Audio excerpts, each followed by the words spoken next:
찬송가 303장 부르시면서 목요일 새벽 예배 하나님 앞에 드리겠습니다. 찬송가 303장입니다.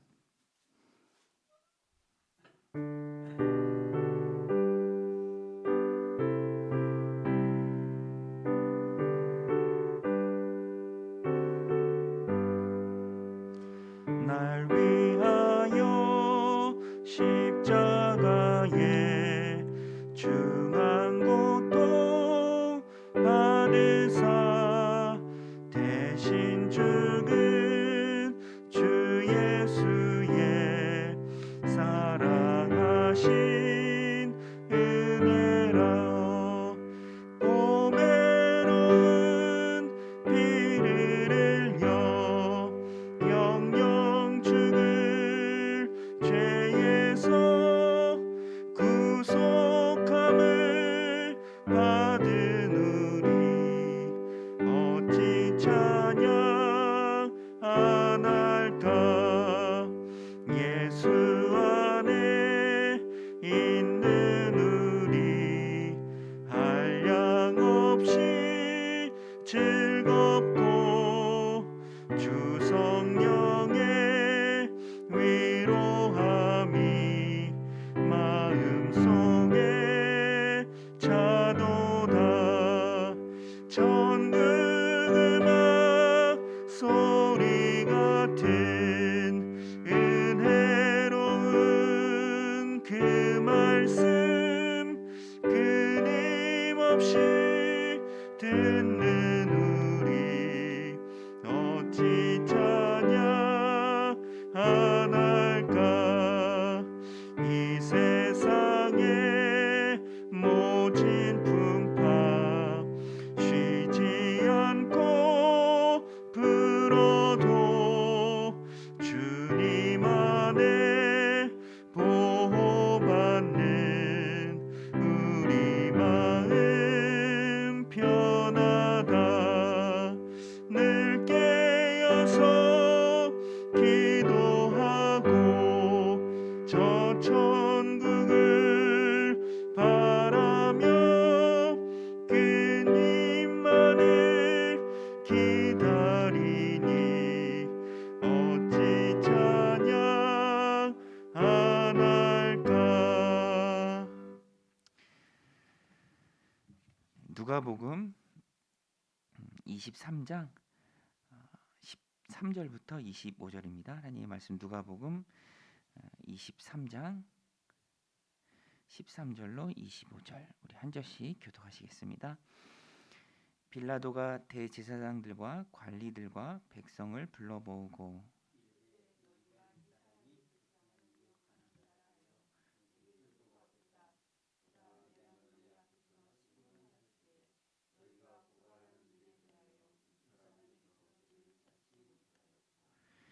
헤롯이 또한 그렇게 하여 그를 우리에게 도로 보내었도다. 보라, 그가 행한 일에는 죽일 일이 없느니라. 무리가 일제히 소리질러 이 사람을 없이하고 바라바를 우리에게 놓아 주소서 하니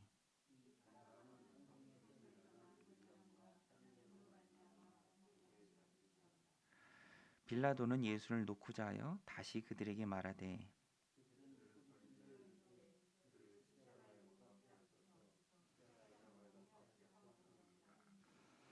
빌라도가 세 번째 말하되 이 사람이 무슨 악한 일을 하였느냐.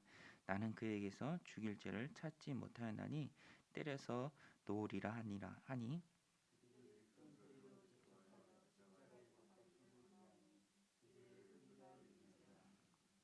이에 빌라도가 그들이 구하는 대로 하기를 언도하고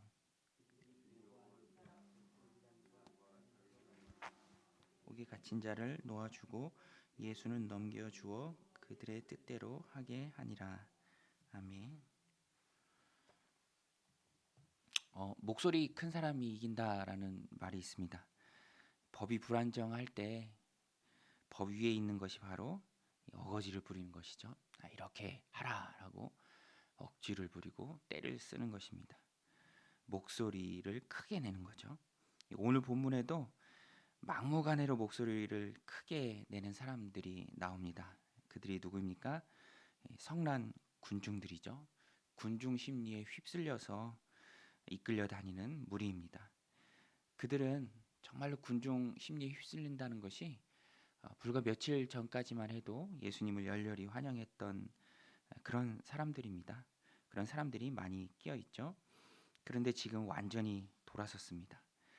그들이 얼마만큼 돌아서서 정말 막무가내로 나오는지 총독 빌라도가 나서서 설득을 해도 통하지 않습니다. 타협안을 제시해도 통하지 않습니다. 빌라도는 예수님에게 죄가 없다는 것을 알았습니다. 상식이죠. 당연히 예수님은 죽임을 당할 만한 죄를 범한 일이 없습니다. 그래서 대제사장들과 관리들과 백성들을 모두 불러놓고 공식적으로 예수님에 대한 무죄를 선언합니다. 13절, 14절입니다. 빌라도가 대제사장들과 관리들과 백성을 불러 모으고 이르되 너희가 이 사람이 백성을 미혹하는 자라 하여 내가 내게 끌고 왔도다. 보라, 내가 너희 앞에서 신문하였으되 너희가 고발하는 일에 대하여 이 사람에게서 죄를 찾지 못하였고. 빌라도는 예수님의 무혐의를 주장했습니다. 헤롯도 예수님의 무죄를 인정해서 돌아보낸 것이 아니냐라고 말하면서 설득하지만 지금 백성들은 안하무인입니다. 그래서 빌라도는 죽일 죄는 없지만 그러면 때려서 놓겠다, 일종의 중재안을 제시하지만 통하지 않습니다. 이미 종교 지도자들의 사주를 받은 백성들이었기 때문에 그 태도는 완강했습니다. 자신들이 뭘 하는지도 모르고 그런 억지 주장을 부리고 있는 것이죠. 또 그들이 사주 받은 대로 예수님 대신 바라바를 풀어달라고 말합니다. 그래도 빌라도는 3번까지 그들에게 말합니다. 죽일 죄가 없다. 그러므로 나는 때려서 놓겠다.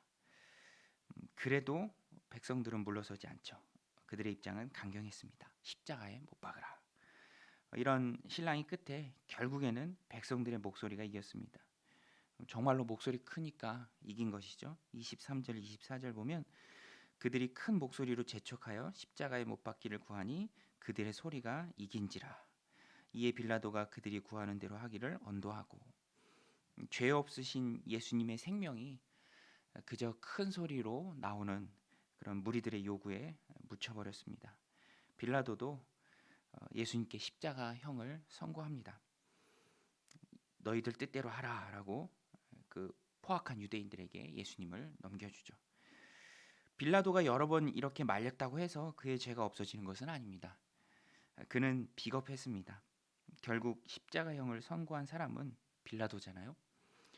또 유대인들은 막무가내로 나왔습니다. 빌라도가 버티지 못할 만큼 막무가내로 나왔죠. 그러니까 표면적으로 드러나는 것은 유대인들의 그런 억지스러운 막무가내로 나오는 그런 포악한 마음들, 또 권력, 로마인들의 권력, 이 두 세력이 합세해서 하나님의 아들이신 예수님을 십자가에 못 박았다라는 것입니다. 그런데 본문을 보면서 우리가 잊지 말아야 할 것이 있습니다. 비록 이렇게 기록상 드러난 표면적인 이유는 유대인들의 그런 막무가내, 또 빌라도는 이제 비겁하게 예수님을 내어주는 것, 이렇게 두 세력이 합세해서 유대인과 빌라도가 합세해서 예수님을 십자가에 못 박은 것처럼 보이지만 우리가 잊지 말아야 할 것은 영적인 의미에서는 정말로 예수님 십자가에 못 박혀야 했던 이유, 또 예수님을 십자가에 못 박은 사람은 유대인이나 빌라도가 아니라 바로 나라는 것입니다. 내 죄 때문에 예수님께서 십자가에 못 박혀 죽으신 것이죠. 그러니까 결국 예수님을 십자가에 못 박은 장본인은 바로 우리다라는 것을 우리가 바로 알고 있어야 합니다. 나를 사랑하사 나를 구원하기 위하여 하나님께서 아들을 십자가에 내어 주신 것입니다. 주님은 또 아버지 하나님의 뜻에 순종하신 것이죠. 로마서 5장 8절 말씀에 보면 우리가 아직 죄인 되었을 때 그리스도께서 우리를 위하여 죽으심으로 하나님께서 우리에게 대한 자기의 사랑을 확증하셨느니라. 기록은 이렇게 되어 있지만 성경에서 시종일관 얘기하는 것은 예수님이 죽으신 이유는 나의 죄 때문이죠. 나를 구원하시기 위함입니다. 나를 살리시고 나에게 새 생명을 주고 나를 하나님 자녀로 만드시기 위해서 예수님이 십자가에 달리신 것입니다. 단순한 희생양이 아닙니다. 로마 정권의 희생양도 아니고요. 유대인들의 막무가내식의 희생양도 아닙니다. 나의 죄를 속하기 위한 하나님과 화목을 가져오기 위한 화목 제물로 예수님은 자신을 드리신 것입니다. 이 패션 오브 크라이스트 영화가 개봉하고 당시에 큰 반향을 일으켰죠. 기자들이 감독 멜 깁슨에게 묻습니다. 당신은 감독으로서, 그 영화를 만든 감독으로서 예수님은 십자가에 못 박은 진짜 장본인이 누구라고 생각합니까? 유대인입니까? 로마 정권입니까? 감독이 이렇게 말했습니다. 예수님을 십자가에 못 박은 사람은 유대인들도 아니고 빌라도도 아니고 로마 정권도 아니고 바로 나다. 내 죄가 예수님을 십자가에 못 박았다. 그러면서 영화에 감독이 직접 출연했습니다. 예수님을 영화에 보면 예수님 십자가에 못 박히신 장면이 나오는데요. 그 손이 바로 감독의 손이죠. 자신의 죄가 예수님을 십자가에 못 박았다라는 것입니다. 오늘 우리도 분명히 알아야 합니다. 내가 예수님을 십자가에 못 박았습니다. 내 죄를 속하기 위해 예수님께서 십자가에 달려 죽으신 것입니다. 그러니까 내 죄가 십자가의 원수죠. 그러므로 오늘 우리는 우리의 죄를 미워해야 합니다. 죄에서 철저히 돌아서야 하죠. 범죄할 때마다 지체 없이 주님 앞에 나와서 회개해야 합니다. 우리는 그 은혜를 입었죠. 십자가의 은혜가 우리에게 있습니다. 십자가의 은혜는 그야말로 전천후 은혜입니다. 죄를 용서하고요, 천국 소망을 가지고 이 땅을 살게 하고 우리를 위로합니다. 낙심과 절망에서 우리를 건져줍니다. 세상을 꿋꿋하게 살아갈 힘과 용기를 우리한테 줍니다. 그래서 오늘 우리 찬양했던 것처럼 얼마나 감사한지요. 어찌 찬양 안 할까? 이것이 바로 오늘 우리의 마음이죠. 지치지 않는 열정을 줍니다. 이 모든 것이 다 주님이 지셨던 십자가에서 나오는 은혜이죠. 오늘 우리는 예수님의 고귀한 희생으로 하나님의 자녀가 되었습니다. 정죄함에서, 모든 정죄함에서 벗어났습니다. 그러므로 하나님의 은혜를 누리면서 오늘 우리가 이 땅을 살아가야 합니다. 날 구원하신 그리스도의 십자가를 항상 묵상하고 그 은혜에 감사하는 삶을 살아가시길 바랍니다. 오늘도 주님 주신 새 생명에 감사하면서 날 위해 십자가를 지신 예수님께 감사하는 복된 하루가 되시길 바랍니다. 또 한 가지 오늘 본문에서 주목해야 할 것이 있는데요. 그것은 예수님 대신 풀려난, 그러니까 예수님이 죽고 예수님 대신 살게 된 그 바라바라는 사람입니다. 예수님 대신 살게 된 풀려난 이 바라바, 어떤 사람입니까? 그는 흉악한 죄인입니다. 19절 말씀해 보면 이 바라바는 성중에 일어난 밀란과 살인으로 말미암아 옥에 갇힌 자로라. 누가는 바라바가 어떤 사람인지 한 번 설명했지만 25절에서 똑같이 한 번 더 알려줍니다. 그들이 요구하는 자 곧 밀란과 살인으로 말미암아 옥에 갇힌 자를 놓아주고 예수는 넘겨주어 그들의 뜻대로 하게 하니라. 누가가 두 번씩이나 강조하는 이유는 죽어야 할 죄인은 죽지 않고 살고 죽지 말아야 할 예수님, 죄 없으신 예수님은 죽으셨다라는 그 역설을 강조하는 겁니다. 이 사건이 말하는 것 분명하죠. 바라바라는 이름에도 잘 나타나 있습니다. 바라바는 이 아버지의 아들이라는 뜻입니다. 일반적인 사람을 뜻하죠. 아버지의 아들, 일반적인 사람, 즉 죄인입니다. 죄인을 대신해서 예수님께서 죽으신 것이죠. 아버지의 아들을 대신해서, 그 죄인 일반적인 사람들을 대신해서 하나님의 아들이신 예수님께서 죽으신 것입니다. 우리가 아버지의 아들이죠. 우리가 살아나고 형벌에서 풀려나고 예수님께서 대신해서 죽으신 것, 그것을 보여주는 뚜렷한 메시지입니다. 내일 나올 구레네 시몬과 더불어서 예수님 십자가 사건에서 나오는 아주 뚜렷한 메시지죠. 마음이 부패하고 본질상 진노의 자녀였던 우리를 위해서 대신해서 예수님께서 죽으신 것입니다. 예수님은 우리를 살리시기 위해서 죽으셨습니다. 우리를 놓아주고 예수님이 친히 대신 죽으셨죠. 예수님이 죽으심으로 모든 죄를 용서받고 죄와 저주의 감옥에서 우리가 풀려났다는 것입니다. 그러므로 예수님 대신 우리가 살아났으니까 이후의 삶은 예수님께 감사하는 삶이 되어야 합니다. 예수님을 위한 삶이 되어야 합니다. 예수님의 은혜를 찬양하는 삶이 되어야 합니다. 예수님이 대신 죽으시고 날 살리셨으니 이후에 내 삶의 주인은 내가 아니라 예수님이신 것이죠. 이 마음으로 하나님 주신 새로운 삶을 살아가는 저 여러분들이 다 되시기를 주님의 이름으로 간절히 축원드립니다. 우리 같이 말씀 붙들고 기도할 때 하나님 오늘도 십자가의 은혜로 살아가게 하여 주옵소서. 십자가의 은혜로 새 힘을 얻고 위로를 받고 천국의 소망을 가지고 살아가고 하나님 주신 삶을 힘써 살아가는 그 열정을 오늘도 우리에게 허락하여 주옵소서. 십자가에서 나오는 그 은혜로 날마다 살아가는 우리의 삶이 되게 하여 주옵소서. 또한 바라바 사건을 통해서 우리가 분명히 뚜렷한 메시지를 깨닫습니다. 내 대신 죽으신 분이 바로 주님이십니다. 그래서 나는 풀려났고 새 생명을 얻었습니다. 하나님 이후의 삶은 주님이 내 삶의 주인이십니다. 주님을 위한 삶이 되어야 합니다. 이 믿음 우리에게 허락하여 주셔서 하나님 고난주간을 보낸 우리의 심령 가운데 큰 은혜 부어주시고 다시 한번 주님을 위해 살기로 다짐하는 그런 결단이 있게 하여 주옵소서. 오늘 하루 되게 하여 주옵소서. 우리 함께 기도하며 나아가겠습니다.